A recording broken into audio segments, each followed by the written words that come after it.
A journey is an act of traveling from one place to another. But as we know, there are many, many different types of journeys. There are physical journeys, there are spiritual journeys, there are individual journeys, and there are communal journeys. And so this morning I want to investigate the difference between a physical journey and a spiritual journey according to our Jewish tradition. And you will soon see that a physical and spiritual journey begin and end in very, very different places. And the prototype for that is, of course, what we just read this morning in Lech Lecha of our forefather Abraham's journey. God tells Abraham, Lech Lecha, go, in literal English, go to yourself. But before God tells Abraham where to go, God tells Abraham where to leave from. Me'artzecha, from your land. Mimoladetecha, from your birthplace. And eventually, mi beit avicha, from the house of your fathers, where you were born. The German 18th century commentator, the Hakatav HaKabbalah, tells us that just by looking at the order of those words, we can understand if this was a physical journey or a spiritual journey. He says a physical journey focuses on traveling a distance. If I walk outside of this synagogue and I walk from Wilshire Boulevard to Olympic Boulevard, that is a physical journey. I go from one point to the other. If I got on an airplane at LAX and I fly to New York City, that is a physical journey from one place to another. But a spiritual journey, the Hakatav HaKabbalah tells us, is unlike any other. Because the spiritual journey does not focus on horizontal distances, but rather it focuses on vertical distances. Rather, a spiritual journey occurs when we distance ourselves from the ordinary around us, and we begin to contemplate something higher and greater than us that lies above. On a physical journey, you leave your house. You distance yourself from close family. Think about if you went away for college or any type of education or camp. That eventually leads to a physical separation. But a spiritual journey, we begin distant, and the goal is to become closer towards each other. A spiritual journey begins afar, but concludes close. And so based on that definition, we have to ask ourselves, what was Abraham's journey? If it was a physical journey, the Torah would say, leave from your house, then leave the place of your birthplace, and eventually leave your land. But no, the Torah says, leave from your country, leave from your birthplace, and leave from your parents' house. In other words, distance yourself from the spiritual harm that may surround you and come close to that which will make you better. For the last over 2 years, we, and I mean all of us in this synagogue, in this sanctuary, and Jews around the world, we have been on a journey. We have told stories of people that we have never met in person, but we know them. They were at our Shabbat tables. They were at our Seder tables. They were in this sanctuary, first beginning with 251 seats in the back of the sanctuary, and then on this wall to my right, their faces, their stories, their pictures. And then after Simchat Torah, right in front of us, those who are not home yet, their names. And so this week I want to share two journeys that started very differently and that are ending very differently. But two physical journeys whose spiritual journey is one based on who we are in this community. In May of 2024, I was part of a JNF USA mission to Israel with some of members of our congregation. And on that trip, we visited the Nova site. We volunteered, we painted destroyed, scorched buildings, and we re-sodded scorched fields.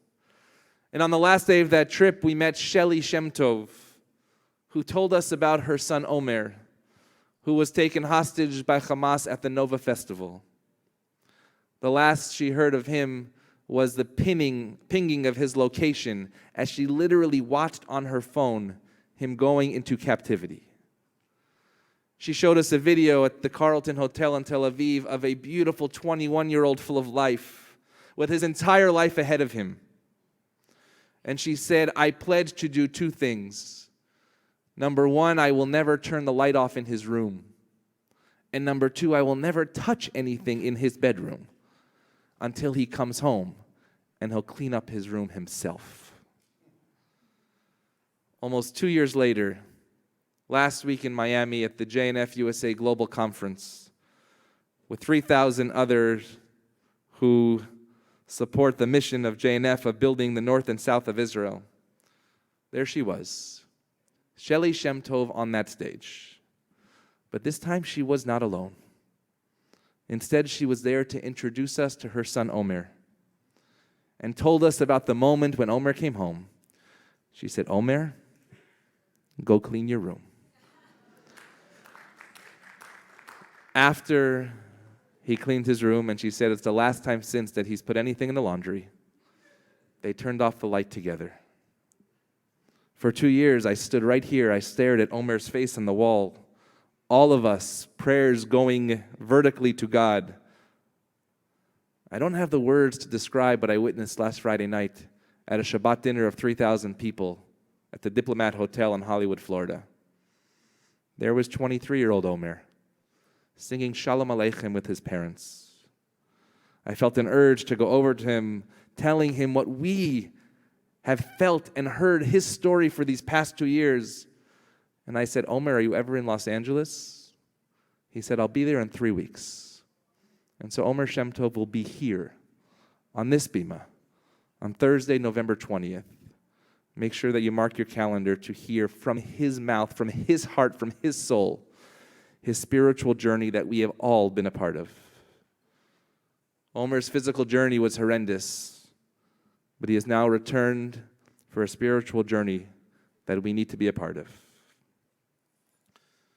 And while Omer's journey will continue, God willing, in good health, with many more years of life ahead, for these last 755 days, this community has also been deeply connected to Amiram Cooper, of blessed memory, uncle of Sinai Temple's member, Rona Passman, who is here with us, and her family. Amiram was in his 80s when he was taken hostage from Kibbutz Nir Oz, the kibbutz that he and several of his friends founded, a beautiful oasis in southern Israel. His wife, Nurit, was one of the first hostages that was released in November of 2023. But we found out that Amiram was murdered in February of 2024. But he did not come home until this week. This week was both a physical and a spiritual journey. This past Thursday, as you probably saw in the news would report that Hamas was releasing remains of a hostage, and then just hours later they would make sure that it was actually the remains of a hostage. And this week, finally, it was announced that Amiram will come home. He was the last of 76 hostages taken from Nir Oz to finally come home. And his funeral will be tomorrow. On the same trip that I met Shelley Shemtov, I, along with other members of Sinai Temple, went to Kibbutz Nir Oz, still burned, and we stood at the doorway at the mezuzah of Amiram's house, praying for his return to his family and to our people. And as Rona has constantly reminded me to remind all of us, even to this day, that these seats right here, not everybody is home. And those families like Amiram's understand and continue to understand what it means when not everybody is home yet and the part that we have to do. They all must make that journey home. Omer and Amiram. Omer, a young man dancing at a festival, held captive for 505 days. And yesterday, when I reached out to his cousin to arrange the visit, he said, let's talk on Monday. Omer is celebrating his birthday of freedom yesterday. And Amiram, Just before this sermon, Rona's family came to the front and removed this. Finally, his name, no longer in our sanctuary seats, missing, but home for a proper Jewish burial tomorrow. A reminder for us to not only forget, but a reminder for us to be obligated to tell his and their stories.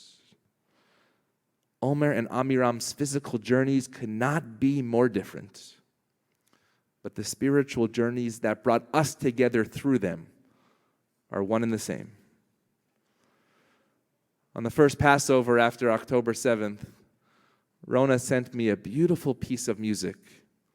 It was to the text of V'hisha Amda, the text that we say in the Passover Haggadah, the prayer in which we say, in every generation, an enemy has risen up against us to destroy us, but God has delivered us from their hands. On that Passover, with a capacity congregation, Kenter Feldman and Benjamin sang that prayer that Amiram composed for his community in Niroz. And in a moment, the day before Amiram Cooper is finally laid to rest, we will sing that prayer again of his melody, of his heart and his soul. For as Amiram literally built a land a generation ago for us, as Omer told us last week and will tell us in a couple of weeks, we must rebuild and rebuild and rebuild again. For this year of Parshat Lech Lecha, I am no prophet, and I will not tell us where our physical journeys will take us. But the one thing I do know and can tell us is that our spiritual journeys are bound together as one. That not only must we be like Avraham, but we must be like Omer, and we must be like Amiram. Men of different generations, men who led very different lives, but they led journeys of not running away, but they led journeys of running towards. And so this Shabbat of Parshat Lech Lecha, the Shabbat of journeys, in gratitude of Omer's life, and in memory of the beautiful years of Amiram Cooper, let us dedicate our Avraham journeys ahead to light, to love, and to life. May we all, in their memory and in their celebrations of life, find shalom, find peace in the days ahead. And let us say, Amen.